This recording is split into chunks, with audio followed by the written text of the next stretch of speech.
The World Championships for the video game Dota 2 are underway in Vancouver. And the purse for the tournament is now more than $25 million, the highest in esports history. Gaming is huge business, but it's also becoming a public health issue. Last month, the World Health Organization made gaming disorder an official disease. The question now is how to treat it. Restart is the first video game addiction rehab in the United States. It's treated over 275 gaming addicts since it started 9 years ago and currently has a waiting list to get in. I was playing up to 12, 13 hours a day, maybe even more. I didn't keep track. You just kind of minimize it, barely going out to eat, barely going out to interact with anyone at all, just on the damn computer, and just not caring about anything else. Even now, it's still kind of hard to say, I really did that, and think to yourself, wow, I'm a bit of an ass. These are two patients at Restart. They were sent here by their parents after they failed out of college. Do you think people, if you told them about Restart, that there's a whole facility just for gaming addiction, they'd be surprised? They'd be surprised, and also they'd probably get a bit angry. The reaction of, oh, you're just a baby, why don't you just grow up and mature? Which, could you imagine saying that to an alcoholic? You can't just get over it. It takes a lot of effort and work.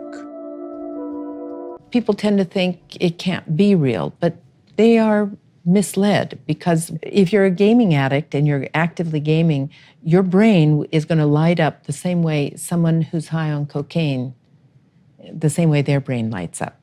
Cash has a point.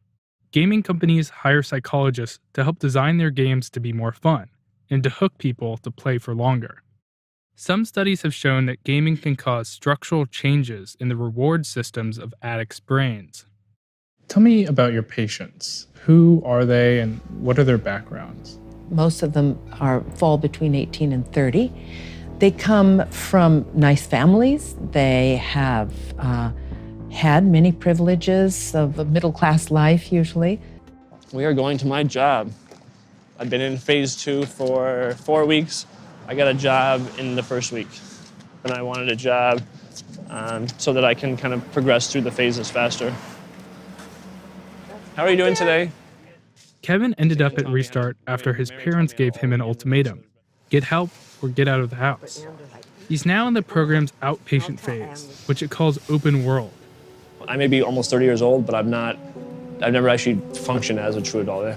Pay all my own bills, go to things on time, make my own food, things like that. Those are all things that I've never fully accomplished. A lot of psychologists and research that's being dumped into trying to prove that it's not a problem, when people that I've seen for years. You see it every day. I see it every day. I had a guy telling me how his bathroom just had mushrooms growing in it because he hadn't cleaned his tub. We reached out to 5 major game developers, and they all referred us to the industry's lobbying arm, the Entertainment Software Association. The ESA has declined our repeated requests for an interview, but its representatives have gone on the record calling the World Health Organization's scientific process, quote, deeply flawed. Other academics have pushed back on the WHO's classification, saying that there isn't enough evidence to single out gaming. Are there other ways to treat gaming addiction that aren't like an intensive rehab program?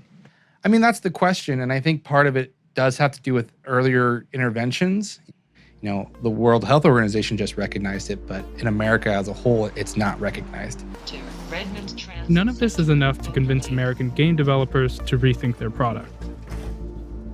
They're the ones who are pushing all of this onto the general population to make money.